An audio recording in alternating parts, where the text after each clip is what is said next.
My name is Samuel Brinton.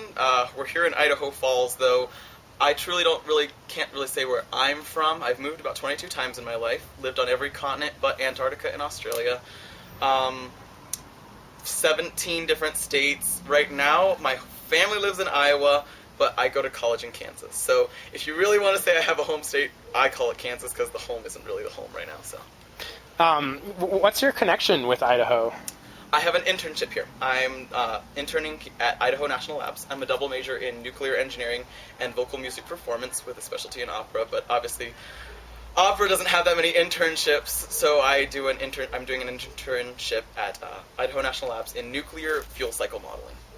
Wow. And, wow, that's pretty amazing to say that. I enjoy it. I enjoy it. Cool. That's good. That's awesome. What is the LGBT community like here in Idaho? Okay, I can only speak from about 2 months of experience because I've only been here for a little bit. I didn't know there was any, of course, when I first got here. My parents are Southern Baptist missionaries, so it didn't go over well when I talked to my dad for the first time. I didn't even know what the word gay was. I was just kind of confused.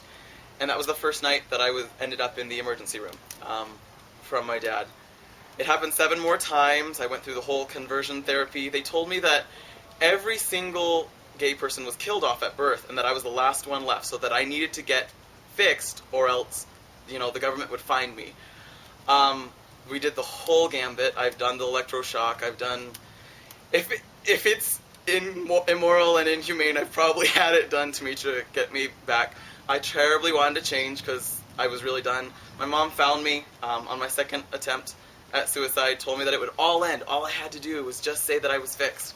Pretty much to save my life, I said I was fixed. But at that point, we were in Iowa. I still honestly believed I was the last one on earth. I had never seen a gay... we watched PBS, if we could ever watch any TV.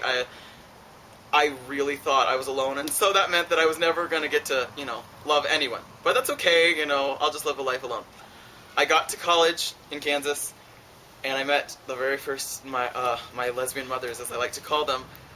I nearly screamed when I met her. I couldn't believe that there was another person. Well, it pretty much happened the same way here in Idaho. I've had a few experiences since then, but I got to Idaho National Labs. Well, engineers don't tend to be the most out kind individuals. Makes sense. When I'm back at college, I tone it down a little bit when I get back into the engineering building because the farmer boy who decided to become a mechanical engineer doesn't tend to like what you're talking about. So I understand. I came here to Idaho Falls, didn't find anything for the first few weeks. It was terrible. I was missing my only gay friends that existed. I thought, kind of a thing. Then we went, I emailed out someone in INL because they had announced that it was Pride Month. And of course I knew it was Pride Month. Like, I've been ridiculously excited about it, but I was amazed that a governmental lab actually, was announcing it. Emailed the person who had sent out the email saying, oh my goodness, wow, someone knows about Pride Month in Idaho, this is great. And she said, of course we know it's Pride Month, and she's like, oh, you poor little intern, and she found me, and she told me about a guy named Mike. Mike told me about Breaking Boundaries. Breaking Boundaries was also doing a float in 2 weeks, and Mike's like, you want to work on a float? I had nothing else to do, so I decided, okay, let's work on a float. I love floats. I love parades. I love anything that has energy, and I can be happy about it in it. Worked on it pretty much every single night. It was a great experience. Met a lot of great friends. Started realizing that there were gay people in Idaho and that there were allies, which is even more important. For me, I've always been terrified of telling straight people because you never know how they're going to react. If they're anything like my parents, I don't want them to know, kind of a thing. And so I found all of them. The parade was spectacular. I was floored. We won the best award for the parade, which I was terrified with Idaho that we were going to have tomatoes thrown at us or something. I had no idea what was going on. I held the banner in the front. Me and the girl who held it with me made a dance routine for the banner while we were walking along. It was amazing. It was absolutely perfect. We walked past what Mike called the gay house, and all the men stood up and were just clapping. I felt Like, I'm here. You know what? This is awesome. This is absolutely phenomenal. Of course, there were other parts of the, parade route that you were getting glares, and I'm like, and I'm still walking, still walking. But, at the same moment, I felt okay. I had 30 other people who were around me who, you know what? It's cool to be who you are. It's cool to be who you are, and I was very excited about that. A week and a half, or a few weeks later, it would have been about a week and a half later, I went to San Francisco Pride, which, yeah, that was awesome. It was a little different from Idaho Falls. I had convinced 3 of my friends to go with me. I knew what I was going for. I was going for Pride Weekend because from the little boy from the Midwest, I was never going to be this close to California again. I was going to Pride. It was amazing. I cried, like my poor friends, like, were pretty much holding me half the time because I was so excited. I wasn't alone. It's the same thing that every single time I meet another person, my parents, if they did anything right, they really made it, every single gay person, a special person to me. I have not met one that I don't almost hug instantaneously because I'm not, you know what?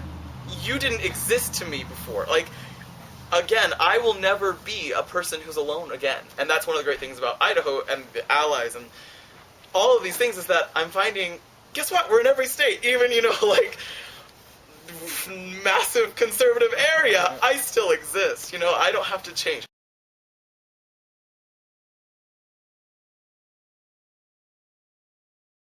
The ability to walk down your... I was wondering, Oliver. We probably went to many of them. Isn't the Pink Party a trip? Oh! Wow! Yeah, the first time I actually went to San Francisco Pride was in 2004, and I just remember like standing at the top of Castro at Market and like looking down that street and then up the hill, and I'm like, holy crap! It was, oh, yeah. Yeah, I have so many pictures, and most of them didn't turn out because I was, like, jittery. I was so excited. I was like... Now, here's a question. Yes. Sam. Yes.